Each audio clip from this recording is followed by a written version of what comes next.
سلمان صاحب، سب سے پہلے میں آپ سے جاننا چاہتی ہوں کہ یہ ملاقاتیں اسی تناظر میں ہو رہی ہیں جو بیان کی گئی ہیں، پہلے وزیر اعظم سے، پھر پی ٹی آئی وفد سے، کیونکہ وزیر اعظم سے جب ملاقات ہوئی تب بہت سی چہمگوئیاں انہیں جنم لیا تھا۔ دیکھیں، یہ ملاقاتیں اس تناظر میں نہیں ہو رہی۔ آئی ایم ایف کا ایک وفد آیا تھا۔ دیکھیں، آئی ایم ایف نے آپ کو ایک بڑا پروگرام دیا ہے، آپ کی معاشی اصلاحات کے حوالے سے وہ اعتماد کا اظہار کر رہے ہیں، لیکن وہ پاکستان کے اندر کچھ چیزوں کے حوالے سے یقین دہانی چاہتے ہیں۔ اس لیے کہ جب ہم یہ کہتے ہیں کہ معاشی حوالے سے آگے کی طرف بڑھنا ہے تو کچھ چیزیں پاکستان میں ہونا ضروری ہیں، اور انہوں نے پاکستان کے چیف جسٹس صاحب سے ملاقات کی تھی، اور اچھی بات ہے کہ چیف جسٹس صاحب نے انہیں یہ یقین دہانی تو کروائی تھی کہ جو غیر ملکی سرمایہ کاری ہے اس کو ہم تحفظ فراہم کریں گے۔ کچھ سوالات انہوں نے ایسے کیے تھے جس پہ چیف جسٹس صاحب نے انہیں باور کروایا تھا کہ میں یہ مناسب نہیں سمجھتا، میں نے آئین پاکستان کے تحت اس کا حلف اٹھایا ہے۔ وہ کچھ عدالتی معاملات کے حوالے سے پوچھ رہے تھے، اور جہاں تک ان کا یہ ریفارمز ایجنڈا ہے، یہ 10 نکات ہیں۔ 10 نکات پہ انہوں نے حکومت سے بھی پوچھا ہے اور اپوزیشن سے بھی پوچھا ہے۔ پرائم منسٹر صاحب نے جو ان سے ملاقات کی ہے، ان میں جو ایک بڑی بات وہ پہلے سے کرتے آ رہے ہیں، یہ کوئی 2800-2900 ارب کے کیسز ہیں جو اپیلیں کورٹس کے اندر موجود ہیں، اور یہ سال سے پڑی ہیں، اور اس طرح کے معاملات جو ہے یہ براہ راست آپ کی معاشی صورتحال پہ اثر انداز ہوتے ہیں۔ ایک انہوں نے یہ نقطہ اٹھایا تھا، اور ایک جو لاپتہ افراد کے حوالے سے جو ہمارے لیے ایک بڑا مسئلہ رہا ہے۔ آج جو ملاقات ہوئی ہے، میں سمجھتا ہوں کہ یہ اپوزیشن کو ایک موقع ملا ہے کہ انہوں نے 10 نکات کے حوالے سے تو کوئی چیز نہیں کہی، انہوں نے کہ اس حوالے سے ہم اپنی تجاویز و آراء دیں گے، لیکن ہمارے یہ ایک مسائل سیاسی کیس پیش کیا ہے، اور بات یہ کہ وہ جس انداز کے اندر انہوں نے باہر آ کے اپنا سیاسی کیس بتایا کہ ہم نے چیف جسٹس صاحب کو یہ چیزیں بتائی ہیں۔ میرا خیال ہے اگر عدالتی تاریخ پہ نظر دوڑائی جائے تو اتنا انصاف اس سے پہلے کسی پارٹی کو نہیں ملا جتنا تحریک انصاف کو ملا ہے۔ البتہ اب ان کی ریزرویشن ضرور ہے، اور بات یہ کہ پاکستان کی عدالت عظمیٰ ہے، اور میں آپ کو پتہ ہے کہ میں سال سے اسی پروگرام میں کہتا ہوں کہ جو سیاسی قیادتیں ہیں یا سیاسی کارکن ہیں، ان کو حتمی ریلیف ہمیشہ کورٹ سے ملتا ہے، عدالتوں سے ملتا ہے۔ اور آج بھی جب انہوں نے یہ بات کی ہے، اور پھر وہ جس طرح وہ 26ویں آئینی ترمیم کی بات کر رہے تھے، بھئی 26ویں آئینی ترمیم پہ آپ سارے اس عمل کا حصہ تھے، آخر میں جا کے آپ نے ووٹ نہیں دیا، اور یہ طے تھا۔ دیکھیں، پارلیمانی یہ جو ہوتی ہیں روایات، اس میں اپوزیشن ایک وقت کے اندر جب بائیکاٹ بھی کرتی ہے نا، تو وہ بائیکاٹ ان کی ضرورت ہوتی ہے قانون سازی مکمل کرنے کے لیے۔ تو 26ویں آئینی ترمیم پر ان کے تحفظات جو تھے، اس پر تو یہ کہہ رہے تھے کہ چیف جسٹس کا کردار تو بہت محدود ہو گیا، لیکن اب جب وہ چیف جسٹس کے پاس گئے تو انہوں نے یہ موقع خالی نہیں جانے دیا۔ کسی بھی ادارے کا سربراہ، میں ایک بات کرتا ہوں، ایک خاص مائنڈ سیٹ ہے۔ میں نے جیسے آپ کو پہلے کہا کہ کیا اس ملک کے اندر کسی سیاسی لیڈر کی 15 کیسز میں ایک دفعہ بھی ضمانتیں ہوئی ہیں؟ اصل میں وہ جس طرح کی عدلیہ وہ چاہتے ہیں نا، عدلیہ ایک آزاد اور بااختیار اور باوقار عدلیہ ہونی چاہیے، اور سب کے لیے برابر۔ اور میں سمجھتا ہوں کہ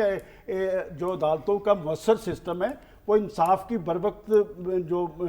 فراہمی کے ساتھ منسلک ہے۔ اگر آپ پریشر ڈالنے کی کوشش کریں گے اور ہر دفعہ آپ یہ سمجھیں گے کہ آپ کسی ادارے پہ پریشر ڈال کے اپنے مطلب کے نتائج حاصل کر لیں گے، تو یہ اچھی بات نہیں ہے۔ اور بات یہ کہ چیف جسٹس صاحب نے بھی جو باتیں ساری کی ہیں، اور میں حیران ہوں کہ سپریم کورٹ نے اپنے اعلامیہ میں ان ریزرویشن کا ذکر بھی کیا جو اپوزیشن لیڈر نے اٹھائی ہیں۔ تو بات یہ کہ اصل فورم تو پاکستان کی پارلیمنٹ ہے۔ کیا وجہ ہے کہ آپ پارلیمنٹ کا حصہ ہوتے ہوئے جو چیزیں آپ کو پارلیمنٹ کے فورم پہ اٹھانی چاہیے تھی، میں آپ کو یاد کرواتا چلوں، آج جب وہ یہ بات کر رہے ہیں کہ ان کے لیڈر یا ان کی اہلیہ محترمہ کے جو جیل کے اندر ان کے ساتھ روا رکھے جانے والا سلوک یا مقدمات، ایگزیکٹلی یہی ورڈنگ جب پاکستان کے پرائم منسٹر نے پارلیمنٹ کے فلور پہ اپوزیشن لیڈر کو مخاطب کرتے ہوئے کہی تھی کہ آپ کے صرف مقدمات نہیں، اگر جیل کے اندر آپ کے بانی کے ساتھ کوئی ایسا سلوک ہو رہا ہے یا اور کوئی معاملات ہے تو آئیں مل بیٹھ کے بات کرتے ہیں۔ تو اگر وہ پاکستان کی حکومت سے یا پاکستان کی سیاستدانوں سے مل بیٹھنے کے لیے تیار نہیں ہے، اصل میں ان کا نا ایک خاص مائنڈ سیٹ ہے۔ وہ سمجھتے ہیں کہ پاکستان کے اداروں کو پریشر ڈال کر آپ دفاعی انداز میں لے آئیں گے، تو نہ فوج کا ادارہ دفاعی محاذ پہ گیا ہے، نہ پاکستان کی کورٹ میں گیا ہے۔ اور ہمارے پاکستان کے آج کے چیف جسٹس جو جس ایجنڈے کے تحت آگے بڑھنے کی کوشش کر رہے ہیں، دیکھیں بات یہ کہ پاکستان کی عدالتوں کی ایک عزت و تکریم رہنی چاہیے، عزت و تکریم کرنی چاہیے۔ بالآخر انہیں ریلیف وہیں سے ملنا ہے کہ پس پردہ ملاقاتیں کر لیں یا انڈور کر لیں، فرنٹ ڈور کر لیں، بالآخر انہیں جو ریلیف ملے گا کورٹ سے ملے گا، لہذا کورٹ کے حوالے سے کم از کم انہیں ذمہ دارانہ طرز عمل اختیار کرنا چاہیے. اور یہ جس ایجنڈے پہ پاکستان کے چیف جسٹس سرگرم عمل ہے، اس کا جو خاص تعلق ہے وہ پاکستان کے معاشی حالات سے ہے. اگر پاکستان کی حکومت معاشی معاملات کو آگے بڑھانے کے لیے اقدامات کر رہی ہے تو انہیں پاکستان کی سپریم کورٹ کی تائید اور حمایت حاصل ہے. اور یہ کیسز جو اس کے لیے پہلے سیاسی معاملات کو ٹھیک کرنا بھی تو ضروری ہے نا. سیاسی معاملات درست کریں گے تو پھر معاشی حوالے سے آگے جائیں گے اور دنیا کے سب پر پاکستان پہ اعتماد کا اظہار کریں. سلمان صاحب، اپوزیشن گرینڈ الائنس، اس کی کوششیں کس حد تک ابھی تک آپ کو کارگر دکھائی دے رہی ہیں؟ ویسے تو آپ کے سوال میں ہی جواب بھی موجود ہے کہ ان کی پالیسیز میں اتنا تضاد ہے اور ان کی خود پارٹی ایک بحرانی اور ہیجانی کیفیت سے دوچار ہے. تو جس گرینڈ الائنس کی وہ بات کر رہے ہیں اس گرینڈ الائنس میں کون کون سی پارٹیز شامل ہوں گے؟ کیا اس میں جے یو آئی شامل ہوگی، جماعت اسلامی شامل ہوگی، یا اس کے علاوہ وہ جو سندھ کے وزٹ پہ گئے ہیں؟ میرا نہیں خیال کہ ایسی صورتحال موجود ہے کہ وہ ایک بڑی تحریک برپا کر پائیں. اور جو تحریک ہوتی ہے نا وہ کراچی سے لے کر خیبر تک ہوتی ہے تاکہ کوئی حکومت کو چارج شیٹ کیا جائے. اور سب سے اہم بات کسی بھی بڑی تحریک کے لیے ضروری ہوتی ہے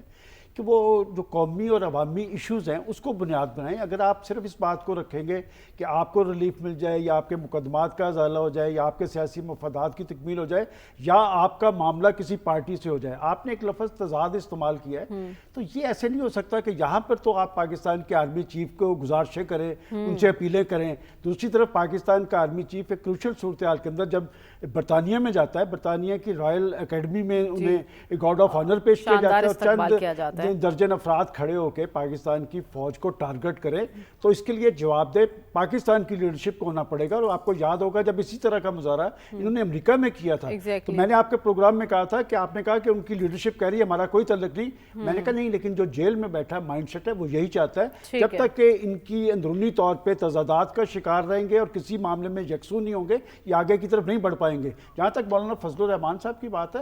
فضل الرحمان صاحب دیکھ کے فیصلہ کریں گے. میں نے آپ کو پہلے روز سے کہہ رہا ہوں کہ فضل الرحمان صاحب کسی بھی سیاسی حالات میں اپنا ایک بڑا کردار بنا لیتے ہیں، یا تو وہ حکومت کے ساتھ جائیں گے یا اپوزیشن کے ساتھ. ابھی تک کوئی ایسی بات مجھے نہیں مل سکی کہ میں یہ کہہ سکوں کہ وہ پی ٹی آئی کے پلیٹ فارم سے اپوزیشن اتحاد کا حصہ بنیں گے اور حکومت کو ٹارگٹ کرتے نظر آئیں گے. میرا خیال ہے بڑا چیلنج جو ہے پی ٹی آئی کے لیے وہ تحریک نہیں ہے بلکہ اندرونی انتشار کی کیفیت ہے. اگر وہ اندرونی انتشار کی کیفیت پر قابو پا لیں تو پھر کہا جا سکتا ہے کہ رمضان المبارک کے بعد وہ کسی تحریک کی پوزیشن میں ہوں گے. لیکن اس تحریک کی بنیاد کیا ہوگی؟ کیا وہ عوامی ایشو سے منسلک ہوگی یا ان کے ذاتی مفاد؟